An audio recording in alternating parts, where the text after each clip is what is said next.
karaa deemaa Injiinar Daani'el dararaa uummanni Salaalee keessa jiru waraabeetiin uummatatti kan saaxile addunyaatti kan saaxile doorsifamaatiin jira. Konkolaataa hedduun namoonni hedduun nara naannawaa jiran jechuudhaan fuula Facebook isaa irratti maxxanseeti jira. Mee maaltu dhagahame agammaatitti maal keessa jira? Akkuma inni dhugaa uummata isaa kana aarsaa hangas ga'u kaffalee gurra uummataa buuse waan inni dhaammate kanallee namoonni hundinuu dhagahuu qabu waan ta'eef guutuu isaa isiniif hin dhiyeessa. Akkasuma bakka dararaa itti hammaatte Shawaa Kaabaa Aanaa Darraa bakka inni irratti waraabeessan keessa haala akkamitti deemaatiin jira amantana. Akkasuma karaa biraatiin ammoo hattuu maqaa uummata kanaatiin naggadaa jirtullee. Ana Abduu Mubaala Ibrahim gara deebiidhaan gara chaanaala kiyyaa dhuftan isiniin jedha. Godinoota Oromiyaa karakoo nageenyaatiin waggoota afran dabran kana dararamaa jiran keessa kan akka aanaa Darraa kanaa miidhame waan jiru natti hin fakkaatu. Sababaan isaa Darraa kana ni fudhannaa kenna ka jiruudhaan faannoodhaan akkasuma gartee waboo fi mootummaa wal waraanaa jiran. Kanaafi kana jidduutti qumaarri siyaasaa kan taphatamu lakkoofsaan qabu uummata kanarratti miidhamellee hulaan itti cufame. Duuba Injiinar Daani'el lafa akkasitti gartee udumooyte san lafa akkasitti gartee rakkoo nageenyaatiin namni achi dhaquu miti. Achi keessatti maaliifin dhaladhe jedheetiin har'an tana keessatti kan hafe yoo milaata guyyaan kiyya itti jechaa jiru san keessa akkasan dhaqee iccitii waggaa afran kan achi keessatti tahamaa jiru haga ammaa uummanni sun akkam keessa akka jiru qumaara achi keessatti hojjetamaa jirus akkaataa itti gartee uummata wal afaan deebisuudhaaf wal nyaachisuudhaaf godhamaa jiru waa hedduu waraabechuudha. Duuba haaluma saniin uummata Oromoo kan gartee sooshaal miidiyaa kanatti sagalee walii ta'uufiyyuu dagate waggoota afran kan akka gartee maaltu naan gaheedhaan godinarraa aanarraa qabaletti gadi bu'ee wal dagate kana akka sagalee waliif ta'u suukanneessee ilmi namaa yeroo akka korbeessaa qalamu akka uummanni kun waliigalee nanqalinaa taraa kiyya ta'aa laata ka itti aanu nama sadiif dubbatu ta'in ufiif dubbatudha. Har'a obboleessa kee yoo qalan borammoo ka itti aanu si ta'uu danda'a hin beekamu. Akkuma gartee gowwoota 8 waliin karaa deemanii na nyaataa jira hin dubbatin osoo jedhan 8 nyaatamanii dhuman akka jedhamu duudurii saniitti jechuudha. Amman tana rakkoon deemaa jiru beeki akka sabaatitti baraaramuu fi qalamuu kana jira jechuudha. Godina rakkoo nageenyaa qaban hunda keessatti rakkoo nageenyaa osoo deemaa jiru ati rakkoo Salaalee yeroo dubbattu rakkoo kee dubbatudha. Guutuu Oromiyaa keessa jechuun haga dandeenyu gimmaasha godinoota Oromiyaa keessatti deemaa jira waan ta'eef rakkoon godina Oromiyaa keessatti gartee rakkoo nageenyaatiin deemaa jiru kun guutuu nurraa haa dhaabbatudha. Salaaleef sagalee ta'uun godina keetiif sagalee ta'udha. Ammas kanuma wal qabatee namoonni tokko tokko akka nama dhuunfaa godhan yookiin ammoo gartee faannoon akkas nu godhee nutilleen akkas goonee maal warri jedhan. Mee waan ogeeyyoonni jedhan waan gartee hayyoonni jedhan hordofa barruu Joohar katabe san dubbisamee seeraan irraa hubadda. Rakkoo nama tokkootiin daldala siyaasaati. Nama dhuunfaa tokko irratti yookiin ammoo saba fayyaalessa akka keetii tokko irratti sababa gartee namni isa akkas godhe suni yookiin saba san irraa ta'eedhaaf san godhuuni yoo waan san akka wannummaa waan kun yaadameef saniif jedhanii hayyoonni dubbataniiti jiran. Namoonni waan akkasii san sheer godhaa ooltanillee dhiisa. Nama tokko jalatti osoo hin ta'in rakkoon kun hundeedhaan akka furamu waan ogeeyyoonni jedhan hordofuun bareeda waan ta'eef waan ogeeyyoonni jedhan hordofaa jechuu barbaadeeti. Duuba sababa karaa deemaan viidiyoo kana gadi baaseeni akkasuma gartee jiraatota aanaa Darraatis walgahiidha kottaa rakkoo keessan furraa jedhanii walitti waamanii namoota hedduu achirratti akka hidhanidha kan dubbatamu keessattuu gartee nama kana kan gartee sirriitti gadi fageenyaan akka qeerroo taheetiin kan qeerroo naannoo sanii bakka bu'eetiin rakkoo irra gahaatiin jiru kan dubbate kana akka qeerrootti waliin haasofnu qeerroon keenya kun Shanee jedhaman qotee bulaadha kinoo kan hurraa kana agartan kana shaneedha jedhaman reebbaman shanee miti shanee waan ta'e hin beeknu Shanee jedhama baannanee uummanni keenya dagalatti bu'e rufi reefi qeerroon keenya horfatti harca'e harka qaraxxafamne harka keenya cite nurraa dagala keessatti mukarratti gadagalnee reefi keenya gadamuutti qalayyii diinee nutti dhukaase kunoo jedheetiin gadi naqee gartee orma duratti agarsiise ka qalayyii dishqaaraa gartee akkasitti agarsiise kana magaalaa gudditti aanaa Darraatitti hidhaniiti jiran jirama. Tole hayyee kara deemaa kan sodaa tokko malee osoo hin dho'isin osoo duubaan hin dhaabbatin akkasitti fillafiititti bahee wanni uummata kanarra gahee yoonarrallee gahee homaa jechuudhaan onnee guutuudhaan akkasitti gartee dhugaa uummata kanaa gadi baase uummata jidduutti jechuudha. Amman tana akka doorsifamaa jiruu fi akka manarraa dheessee jirudha. OMN illee gabaaseeti jira manarraa akka gartee miliikeetiin mana akka hin jirredha. Innis waan dhaammannaa fakkaatu fuula Facebook isaa irratti maxxansee jira.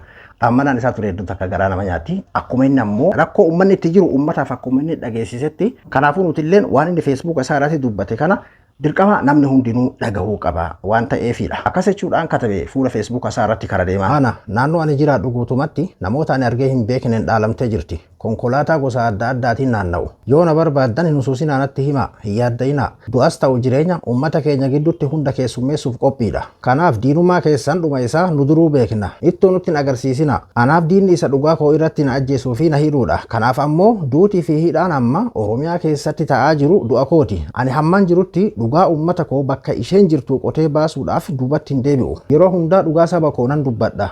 Ummatichaafis nan jiraadha. Ani dhuunfaadhaan gaafii hin qabu. Garuu akka sabaatitti dhumaa waan jirruufi nun ajjeesina isiniin jenna. Beeka isin kadhachaa jirra. Du'a waan hin barbaannee fi waan baay'ee isin kadhanne. Yoo waan jenne diddan garuu hundaa dinnee diignee isinitti agarsiifna. Utuu kadhannuu erga duune utuu ajjeesnuu du'uunis salphaa nutti taati. Uummanni har'a waan nyaatu dhabe mana keessa jiraatu dhabe dhuma irratti morma isaa dhabaa jiru kun isin teessoo sana irra isin teessisuudhaaf reeffa dhalasaa irra taa'ee darbee jira. Akka ati morma rakuchistu yoom bare inni akka haati ijoollee isaa biratti namootaan gudeedamtu yoom hubanne. Utuu kana beekne bittaa alagaa jalaa ba'uuf maaliif dhala gabbarraa teessoon nuti keenya jennee keenya itti ol yaasnee otoo hin turin ormaaf ufiin kiristinaa of kaase nu jibbee nu gane. Gantummaa keessanii fi garummaa keessan otoo arginu dhiiga ofii gannuure jennee waggootanii fi kadhaa keessaniif laga baay'ee linne. Muummee baay'ee qaxxaamurre garuu isinitti homaa hin fakkaanne. Inumayyuu isa abbaa keessan ajjeese wajjin nyaattanii dhugdu. Waliin nu ajjeestu. Qalamuu keenyatti dabballoota keessan qoosistu. Kun ammoo nuuf xiiqii guddaadha, jibbaa guddaadha, aarii guddaadha. Morma takkittii qabnu cituu waan hin barbaanneef. Kanaaf morma keenyaaf mormachuuf murteessine.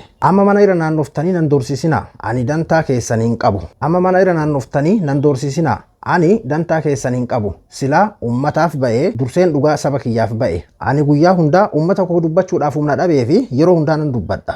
Dhugaan na biratti dhugaadha. Ummanni isin nuffee jira dadhabee jira. Garuu akka isin yaaddan sana miti. Waan isin yaaddan dursinee beekna. Ummanni kun yoo beela'ee, yoo ajjeefame, yoo doorsifame, humna isaa fixatee harka kennataadhaan akka isin qe'ee keenya diigdan ni beekna. Garuu hubadhaa mootummaan abbaa irrummaan kana booda Oromoo bulchuu hin danda'u. Abbaan duruu ilmaaf obsa. Garuu obsi namaa daangaa qaba. Kanaaf adamoo koo dhiisa. Ani sodaa waan jedhamu isinirraa hin qabu. Isin meeshaa waraanaa qabdu. Ani ammoo dhugaa uummata koon qaba. Yoo wal balleessu ammoo haaraa miti. Maaddii tokko irraa utuu nyaattanii dhiiga koo, fira koo, obboleessa koo, Haacaaluu Hundeessaa hin galaafanne isin. Dhugaa uummataa dubbachuu isaa fi gameechaa ilma Oromoo jaalbattee urgeessaa hin nyaanne isin. Kanaaf eenyutu isiniif dhugaa isaa dhiisa jettaniitu. Dhugaa keenyaaf bakkee bulaa jiraanna dhagaa boraafanne. Guyyaa tokko ganamaan qotee bulaan gameef kun ofirraa isin geggeessa. Isin meeshaa gurguddaa abdattu. Nuti ammoo dhugaa keenyaa fi uumamaa fi uummata keenya abdanna. Jajjaboodha kan jedhaman mootummoota baay'eetu daaraa botoroo ta'e. Meeqa kan miila bakar waaree ta'e. Guyyaa tokkicha daaraa botoroo taatu. Kanaaf nu dhiisa uummata keenya gadadoo keessaa baafna. Waraana maqaa itti moggaastanii uummatatti gadi dhiistan kana nurraa hidhadha.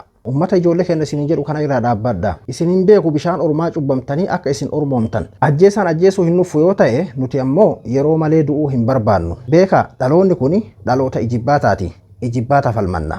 OMN illee kaleessa galgala humnoota mootummaatiin akka gartee manni isaa marfamee fi inni ammoo gartee manarraa miliqee akka bakka biraa jiraataa jiru gabaaseeti jira jechuudha. OMN illee kana ammoo ganama kana fuula Facebook isaarratti katabee jira jechuudha. Jechuun bakka rakkoon biyya sanii hidhaa fi ajjechaa afaan qabu waan jedhu qofa irratti waan xiyyeeffatinatti fakkaata. An haga ammaatitti haga taateen kun tahame mee uummanni kun nu hifatee karaa waan kana furraa waan kana furuu qabnaa irratti amma mootummaan ibsa baasa mootummaan amma ibsa wayii baasa amma akkas jedha waan uummanni irratti qabbanaa wayii amma baasa istaayil muduraalee san fakkeenyaaf amma namoonni hedduun gabaasa gartee fakkeenyaaf karaa mootummaatiin bahu kan miidiyaa mootummaallee maa hin finne kanuma qofa fiddan kan mormii qofa maa fiddan namoonni jettan amma hedduu komantii keessan jalatti jechuudha. Waan faanoon amma hojjetaa jirtu kana akka sabaatitti rakkoo sabarratti akka ummata irratti haggaamame akka biyya saniitti bar Oromoo qofaa miti sabaa fi sablammoonni hundi karaa TikTokiin karaa Facebookaatiin ilaalame namni hundi akka wanni kun ta'eef beekinuun taane uummanni kun osoo duraan taate cora turasuu kan naa'e malee akka taate waan kanaatiif uummanni inumaayyuu hin taane. Fakkeenyaaf karaa mootummaatiin namni 5 karaa nagaatiin akkuma mootummaa waamee galee namni 10 galee namni 7 galee kana kanaadha kan isaan gabaasaatiin jiran. An korbeessaa miti lubbuudhaan jiraachuun barbaadaa araaramaa gadi ta'a araaramaa